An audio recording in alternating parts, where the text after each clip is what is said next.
go in one's life without getting burnt out? I'm going to do a lot of the flow hacking tomorrow, so I'm going to try to steer around some of that stuff. Great. The story Jason's referring to, which I won't tell tomorrow.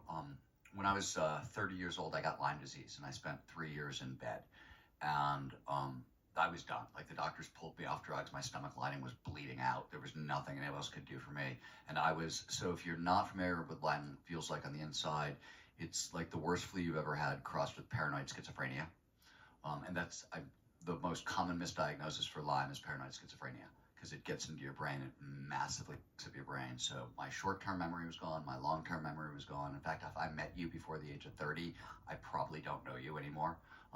Most of that has been wiped. I couldn't drive because I would get to a red light, it would change to green, and I would forget what a green light meant. So I'd be sitting in LA traffic and everybody's honking at me and I can't move. And after about and I couldn't walk across the room, I was so sick. And after about 3 years of this, a friend of mine showed up at my house, and I was going to kill myself. I had sleeping pills in the bathroom. It was just a question of when, I was massively depressed, but I was just going to be a burden to my friends and my family. I was bankrupt. I lost the woman I was going to marry. I lost the job I spent 10 years trying to get, blah, blah, blah. Is that normal for Lyme disease? If it goes undetected, I got it before Lyme had crept to California, so nobody believed it was Lyme in California. It took me forever to get diagnosed.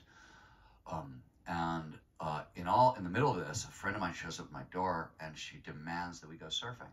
And I literally can't walk to you. And it's hysterical.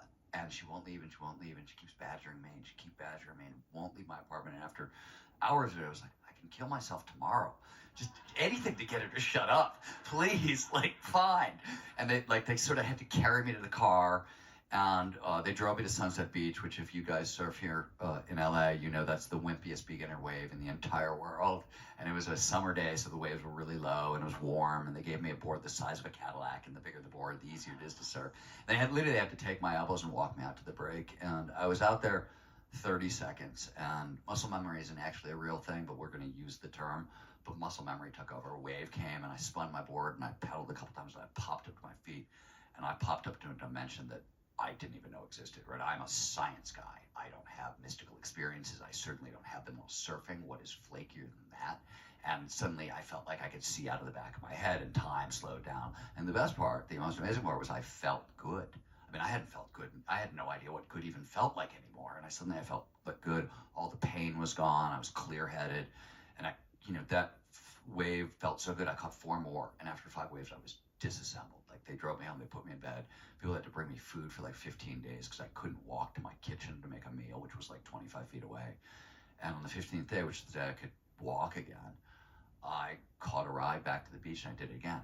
And over the course of about 8 months, when the only thing I was doing differently in my life was surfing and having these really crazy altered state experiences that I now know are flow states, my life, I went from 10% functional and suicidal to about 80% functional.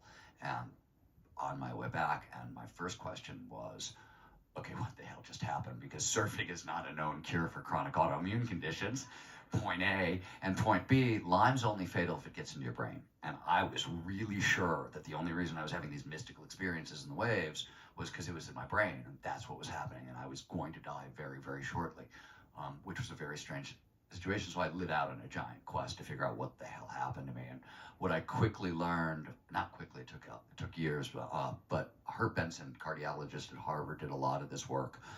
He mapped the neurochemical cycle underneath flow.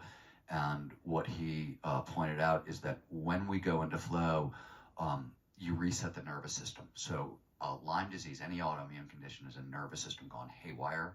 And when you go into flow, there's a global release of a chemical called nitrous oxide, and it basically throws all the stress hormones out of your system and fills you with feel-good neurochemistry. And yeah, it's a gas signal molecules everywhere in your body. They're not on a lot of gas signal molecules in the body, but that's one of them. Sorry, we're geeks. But all those neurochemicals, besides resetting the immune system, which is amazingly powerful if you have an autoimmune condition, and Herb Benson has gone so far as to say he thinks this is the mechanism that's underneath most so-called cases of spontaneous healing. It's either placebo effect or flow that's pretty much producing that as far as science can tell. Obviously, there might be other explanations, but from a scientific perspective, that's what we know. And the other thing is all those neurochemicals massively boost the immune system.